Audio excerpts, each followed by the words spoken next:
நல்லதுன்னு நினச்சி தானே செஞ்சோம். ஆனால் ஏன் நம்மளை இப்படி தப்பாகவே பார்க்குறாங்க, தப்பாகவே நம்ம செஞ்சதை சொல்கிறாங்க அப்படின்னு யோசிக்கிறீங்களா? அதுக்கு ஒரு பெரிய காரணம் இருக்குது. ஆமாம், நீங்கள் நல்லது நினச்சி தான் சொல்லியிருப்பீங்க. ஆனால் நீங்கள் யார்கிட்ட சொல்கிறீங்களோ அவங்க பார்வையில் அது தப்பாக இருக்கும். இன்னும் சொல்லப்போனால் அவங்களுக்கு ஏற்ற மாதிரி உங்களுடைய செயலையும் சொல்லையும் மாற்றிக்கிட்டு இருக்கலாம். அவங்களுடைய சூழ்நிலைக்கு ஏற்ற மாதிரி அது மாறியும் இருக்கலாம்.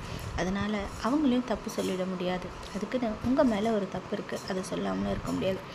யாரோ ஒருத்தருக்காக நீங்கள் ஏன் வருத்தப்படுறீங்க? அதுவும் உங்களை பற்றி கொஞ்சம் கூட கவலைப்படாதவங்க அவங்கள பற்றி நீங்கள் எதுக்காக யோசிக்கிறீங்க? அதெல்லாம் யோசிக்கிறத விட்டுடுங்க. உங்களுடைய எண்ணமும் செயலும் நல்லபடியாக இருக்குது, உயர்வானதாக இருக்குது.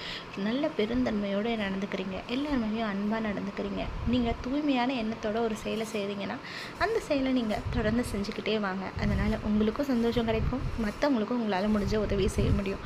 அதை விட்டுட்டு உங்களை புரிஞ்சிக்காதவங்கள நினச்சி வருத்தப்பட்டுட்டுலாம் இருக்காதீங்க. அதனால் உங்களுக்கு சோகம்தான் வரும்.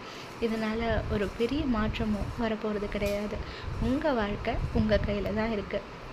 நீங்கள் நல்லவங்கன்னு யாருக்கும் புரிய வைக்கவோ இல்லை ப்ரூவ் பண்ணவோ முடியாது.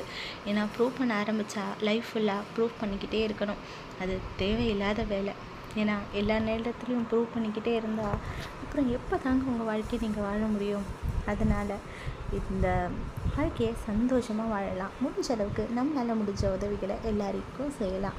நம்மளும் சந்தோஷமாக இருப்போம், நம்மளை சுற்றி இருக்கவங்களும் சந்தோஷமாக வச்சுப்போம். கண்டிப்பாக வாழ்க்கை இனிமையானதாக இருக்கும், நல்லபடியாக இருக்கும். வாழ்க வளமுடன். நல்லபடியாக நல்லதே நடக்கும். நன்றி.